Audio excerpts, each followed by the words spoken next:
மேசராசி நண்பர்களே, 7.5 சனீஸ்வர பகவான் உங்களது விரயஸ்தானமான மீனராசியில் வாசம் செய்வதால் துக்கமும் விரயமும் தொடர்ந்து துரத்தும். நிம்மதியற்ற உறக்கமும் சேர்ந்து காணப்படக்கூடிய காலம். கவனம் தேவை. தூரதேசம் செல்லுதல் உருவாகும், அதை தவிர்த்தல் நல்லது. வியாதிகளின் வேகம் அதிகரிக்கும் காலம்.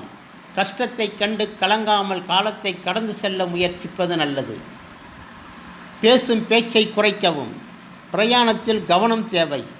உடலில் அதிக சோர்வும் தன நஷ்டமும் காணப்படும். தூரதேச சஞ்சாரத்தை தவிர்க்கவும். கவனமுடன் காலத்தை கடத்துங்கள். மேல் படிப்பு, பக்தி, பிதிர் விஷயம், இளைய மைத்துனர் விஷயம் அதிக கவனம் தேவை. தெய்வ வழிபாடு கூட தடைப்படக்கூடிய கெட்ட நேரம். மற்றவருக்கு கட்டுப்படுதல் போன்ற கெடுதலான பலன்களே காணப்படும்.